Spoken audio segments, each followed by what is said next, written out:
Hello दोस्तों, नमस्कार। स्वागत है आपका एसएसजी गुरुकुल के इस ऑफिशियल यूट्यूब चैनल पे। दोस्तों, आज आपके साथ में एक और खुशखबरी के साथ में जुड़ रहे हैं। ये खुशखबरी बॉयज़ और गर्ल्स यानी अगर देखा जाए तो गर्ल्स के लिए स्पेशली, यानी जो महिलाएं हैं, हमारी बहनें हैं, उनके लिए ये स्पेशली न्यूज़ है। एक न्यूज़ कटिंग में आपको बताया जा रहा है कि गर्ल्स के लिए जो यूपी पुलिस भर्ती बोर्ड है, उसमें सिपाहियों के पद पर 13,000 अलग से गर्ल्स की क्या होंगी, भर्तियां होंगी।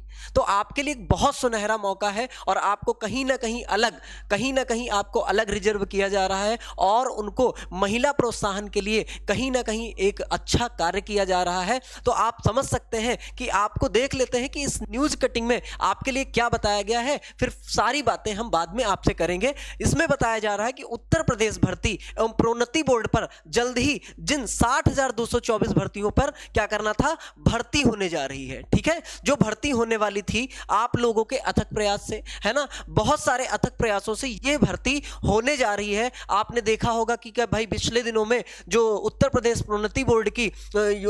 पुलिस प्रोन्नति बोर्ड की जो डीजी हैं, उन्होंने बयान दिया कि 15 लगभग अगर आप देखो तो आपका जो एग्जाम है 60,224 पदों को लेकर वो आपका शुरू होने जा रहा है। वो प्रक्रिया आपकी शुरू होने जा रही है। आपको 15 दिन का टाइम दिया जाएगा। आप फॉर्म को फिल कर लेंगे और अपने जितने भी डॉक्यूमेंट्स वगैरह हैं वो सब रेडी कर लें, सब फुलफिल कर लें, है ना। तो आगे अगर देखेंगे 60,224 पदों पर क्या करने जा रही हैं, जो भर्ती होने जा रही है, इसमें 12,000 महिलाएं भी शामिल हैं।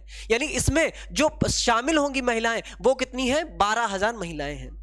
इसके अलावा आप जानते हो पीएससी में अलग से महिलाओं के लिए कोई पद नहीं होते थे। इसके अलावा पीएससी में 3 महिला वाहिनियों में से एक भर्ती की अनुमति की भी शासन प्रदान कर दी है। तो अभी तक कोई शासन ने अनुमति प्रदान नहीं करी थी, लेकिन पीएससी में अब महिला वाहिनियों के लिए एक भर्ती की अनुमति भी शासन ने क्या कर दी है, प्रदान कर दी है।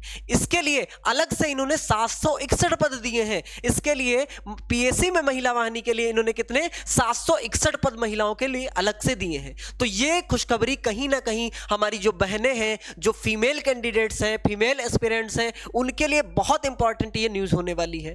ठीक है, अगले 2 माह के भीतर नागरिक पुलिस, पीएससी, अग्निशमन सेवाएं, विशेष प्रकार की सुरक्षा बल भर्तियों अलावा कंप्यूटर ऑपरेटर, प्रोग्रामर सहित लगभग 80,000 पदों पर भर्ती प्रक्रिया शुरू होने जा रही है। ये आपका बयान आया हुआ है और ये आपकी न्यूज़ कटिंग बता रही है और कह रहा है कि पीएससी के अलावा बाकी शाखाओं में नियमों के मुताबिक 20% महिलाओं को भर्ती होनी है। 20% महिलाओं की भर्ती को अलग से क्या किया जा रहा है, रिजर्व किया जा रहा है। यानी अगर हम कहें 60,000 क्या है, तो आप कहोगे 60,000 अगर टोटल वैकेंसी है तो इसका 20% अगर हम निकालें तो कितना हो गया, तो आप कहोगे 12,000 महिलाओं की वैकेंसी आपको 60,000 पर देखने को मिलेंगी। उल्लेखनीय है कि वर्ष 2017 में उत्तर प्रदेश में महिला कर्मचारियों की संख्या कितनी थी, लगभग 10,000 थी। 2017 में आपने देखा था भाई, कट ऑफ गई थी, फिर महिला कैंडिडेट एक को नहीं आ पा रही थी, तो वहां से क्या किया गया था, फिर कट ऑफ को अलग किया था, फिर कट ऑफ को बदला गया था। तो वहां से फिर 10,000 महिलाएं 2017 में भर्ती हुई थी। और अगर बीते 7 वर्षों में हम देखें तो टोटल अभी तक जो महिला भर्ती हुई हैं वो 40,000 की हुई है। ठीक है, तो आप देख रहे होगे कहीं ना कहीं इनका रेशियो बहुत कम था और महिला इंपावरमेंट के लिए, यानी महिलाओं के सशक्तिकरण के लिए उत्तर प्रदेश की जो गवर्नमेंट है, योगी सरकार ने बहुत अच्छा कदम उठाया है कि इन्होंने क्या किया है, जो बीते सालों में 40,000 हो चुकी है, जल्द होने वाली भर्तियों के बाद यह संख्या कितनी हो जाएगी, 50,000 से अधिक हो जाएगी जब ये भर्ती प्रक्रिया आपकी हो जाएगी।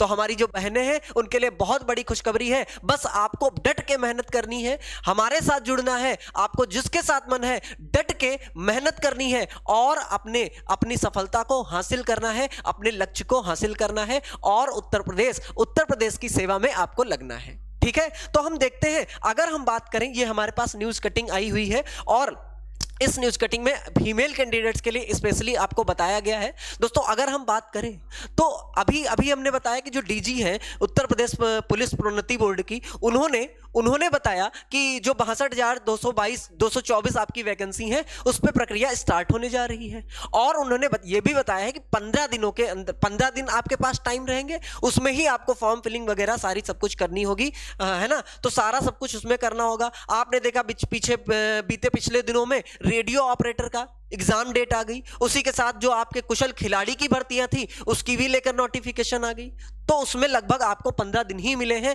तो कहीं ना कहीं आपको समझना होगा कि आपको सबसे पहले अपने डॉक्यूमेंट्स अब आराम से अपने बैग में सुरक्षित करके रख लेने हैं। तो सबसे पहले आपको समझना है कि कौन कौन से डॉक्यूमेंट्स आपके लगने हैं वो देखते हैं, ठीक है। अगर हम सामान्य वर्ग के लिए बात करें, ठीक है, अगर हम सामान्य वर्ग के लिए बात करें तो उसमें 10th की मार्कशीट लगेगी, 12th की मार्कशीट लगेगी, पहचान पत्र लगेगा और फोटो लगेगा। ये सामान्य वर्ग के लिए बताया गया है।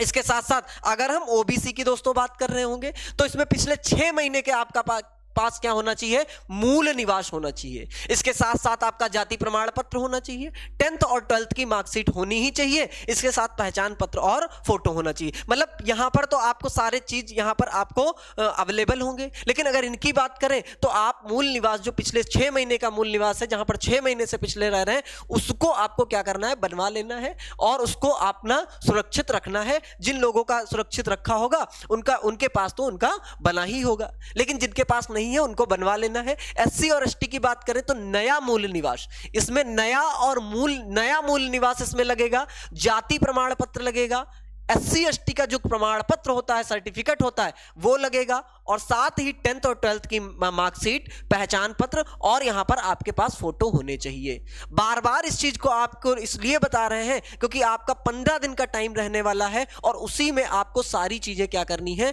फुलफिल करनी है, सारी चीजें अपनी सिक्योर करनी है। नई चीजें जो कुछ आपको बनवाना है वो जल्दी से आप बनवा लीजिए, क्योंकि आप देख पा रहे हो कि जल्दी से जल्दी आपकी नोटिफिकेशन आएगी और आपका फॉर्म भरना स्टार्ट हो जाएगा। ईडब्ल्यूएस की बात करें तो आपका मूल निवास होना चाहिए, नया आय प्रमाण पत्र आपको जारी करवाना है, बनवाना है और 10th 12th की मार्कशीट, पहचान पत्र और फोटो, ये सारी चीजें क्या हैं, ये आपके डॉक्यूमेंट्स हैं जो अगर अभी तक आपके रेडी नहीं है तो आपको रेडी करा लेना है। इसके साथ साथ अगर हम बात करें कि भाई इसका सिलेबस क्या है, सर सब कुछ तो बता दिया, सिलेबस तो बता दीजिए। तो सिलेबस जो है उसका जो पैटर्न है वो आप जानते हो कि 4 सब्जेक्ट आपके आते हैं, हिंदी, सामान्य ज्ञान, संख्यात्मक परीक्षण मतलब आपकी क्वांटिटेटिव एप्टीट्यूड और उसके साथ साथ मानसिक बुद्धि यानी आपकी रीजनिंग, मैथ्स, रीजनिंग, जीएस और हिंदी, 4 सब्जेक्ट होंगे। नंबर ऑफ क्वेश्चन आप देख पा रहे हो कितने हो गए, तो आप कह रहे हो 38 में आएंगे और इधर कितने होंगे, तो 37 इधर होंगे और इधर कितने होंगे, तो आप कहोगे 38 यहां पर होंगे, 37 यहां पर होंगे, ठीक है। टोटल मिलाकर 150 आपके क्या होंगे, प्रश्न होंगे, ठीक है। टोटल मिलाकर 150 प्रश्न होंगे। एक प्रश्न जो होगा वो 2 नंबर का होगा, ये आपके मार्क्स डिसाइड कर रखे हैं। तो आपको समझना है कि 300 अंकों की टोटल आपकी क्या होगी, परीक्षा होगी और एक प्रश्न होगा वो 2 अंकों का होगा। और आपको समझना है कि इसमें जो आपके अंक काटे जाएंगे मतलब नेगेटिव मार्किंग जो होगी वो आपकी 0.25 मार्क्स आपके काटे जाएंगे एक गलत होने पर। क्या आपको यह बात समझ में आई है? अब हम लोग समझते हैं दोस्तों, अगर आपको चीजों को बहुत अच्छे से डीप में पढ़ना है और अपने सिलेक्शन को सुनिश्चित करना है तो दोस्तों आपको हम लोगों के साथ में जुड़ना है। और हमारा जो वर्दी 2.0 आपका बैच आया हुआ है वो 25 दिसंबर से आपका स्टार्ट हो जाएगा। 25 दिसंबर से दोस्तों आपका बैच स्टार्ट हो जाएगा। तो जिन लोगों को एडमिशन लेना है वो ले सकते हैं। भर्ती प्रक्रिया बहुत ज़्यादा एक्टिव है, वो जल्दी से जल्दी एग्जाम कराने की कोशिश करेगा। आपको पढ़ लेना है और आपको जितने भी डॉक्यूमेंट्स हैं वो रेडी कर लेने हैं। और आपको पढ़ाई, भाई अभी तक तो पढ़ाई आपने स्टार्ट कर ही दी होगी और अभी भी नहीं करी है तो आप यहां से बैच ज्वाइन कर सकते हैं। और चीजों को जितने भी आप जानते हो एक कंसाइज वे में चीजों को अगर आप पढ़ेंगे, एक अच्छे कंटेंट के साथ में आप पढ़ेंगे, कंपटीशन का लेवल देख रहे हो, क्योंकि हम लोग पिछले बीते बहुत सालों से आप समझ रहे होगे कि इन्हीं चीजों में लगे हुए हैं। आपके सर हैं जो आपको जीएस पढ़ाते हैं, है ना। तो हम लोग आपको एक बेहतर कंटेंट प्रोवाइड करने की कोशिश करेंगे और बेहतर शिक्षा और बिल्कुल आपके सिलेक्शन के लिए जितनी जी जान हो सकेगी उतना हम लगा देंगे। बस मेहनत आपको हमारे साथ में मिलकर करनी है, ठीक है। तो ये जो बैच आया हुआ है इसकी जो कॉस्ट है वो 499 है, अभी 499 है ना। वैसे 999 का बैच है जो आपको 499 का अभी पड़ेगा, ठीक है। तो दोस्तों अगर न्यूज़ अच्छी लगी हो तो वीडियो को लाइक जरूर कर देना और अपने दोस्तों में शेयर जरूर कर देना। थैंक यू, धन्यवाद।